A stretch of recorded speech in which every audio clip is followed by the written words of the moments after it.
Kevin Heaslip joins us now. He's the director of the Center for Transportation Research and professor of civil and environmental engineering at the University of Tennessee. Thank you so much for joining us. Just first of all, your reaction to what we're seeing this morning, especially the video that shows the moment that this collapse happened. It's a devastating event, and this is something that can only happen when you have a large ship. The ship can hold 10,000 tractor trailers worth of cargo. So the immense weight that it had as it moved into that bridge support, there's really nothing like it that could cause that sort of immense, reaction.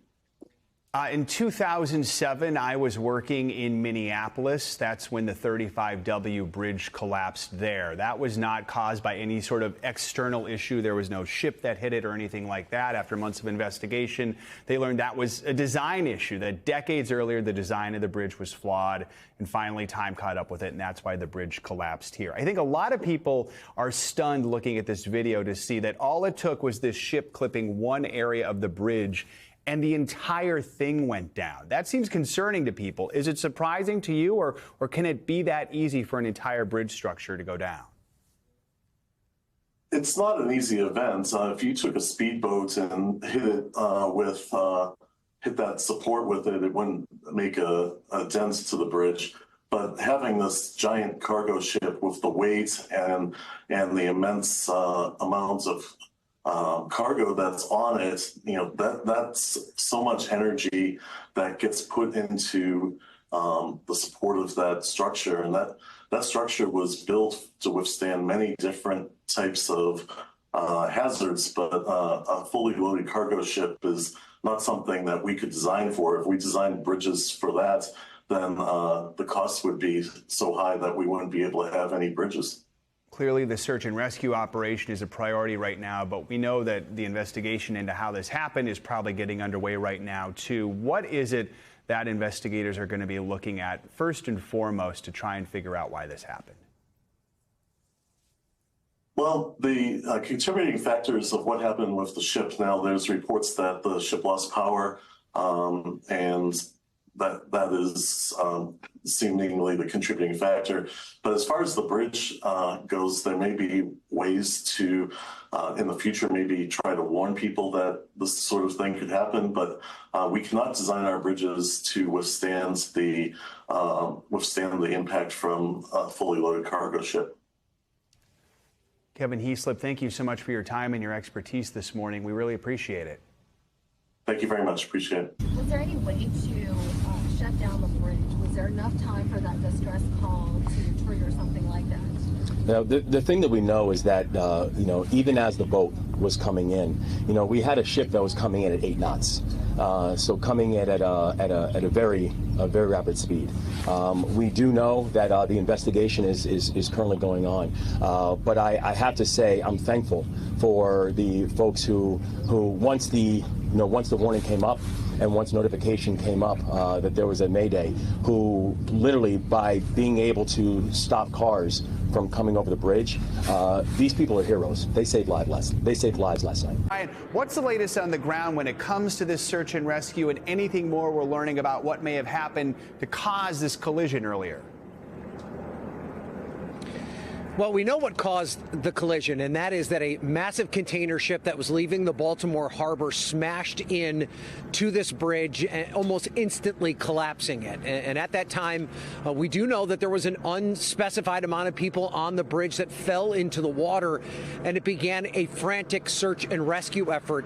The bridge collapsed around 1:30 this morning. It was the dark of night, and that has certainly complicated the effort by search and rescue teams as they try and figure out how many people are in the water and how they're able to get them out and rescue them and keep them safe. And it's no easy task. The water temperature is in the 45 to 48 degree range, so frigid water, water that a human being cannot survive in for very long. So that's why there is that frantic search that continues. And while they begin that process, something that was made a little bit easier as the sun started to come up, they still have had a very difficult time locating other survivors course, as you rightly point out, so far only 2 people have been rescued. We are expecting an additional update from officials here at around 9:30, where we could get a better idea as to how the search and rescue effort is going. Joe. At some point this morning, we expect to hear from Maryland Governor Wes Moore, who has declared a state of emergency. Do we know, are we hearing anything at all from the White House or the Biden administration? Yeah, we know the president has been briefed. His transportation secretary, Pete Buttigieg, has also made it clear that the administration is directly involved in this process. At this point, the White House is ruling out anything nefarious, as they describe it. So that would indicate a terrorist attack or anything along those lines is something that they say that at least in the initial stages of this investigation, they don't believe took place. This just appears to be some sort of serious issue that took place with this container ship, be it mechanical or some sort of pilot error. That's going to be part of the investigation right now.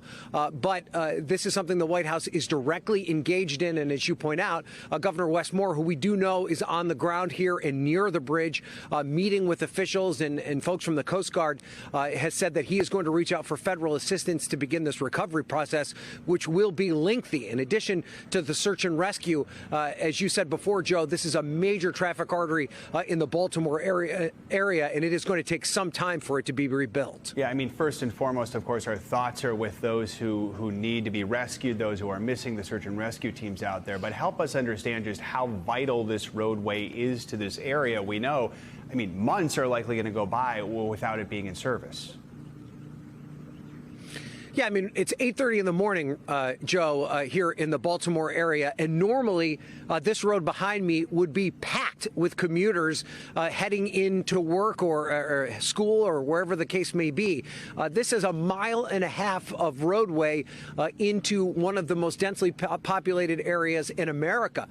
Traffic in the Baltimore, Washington, D.C. area is legendarily difficult. And this is one of the main arteries that allowed people to get around this region. So this is going to cause traffic headaches for weeks, maybe even a year or longer, depending on how long it takes for them to clean up and to rebuild this bridge. I can tell you, when I was coming in very early this morning at around 4:30, there were already signs around the area warning people to stay away from this bridge and stay away from this portion of 695.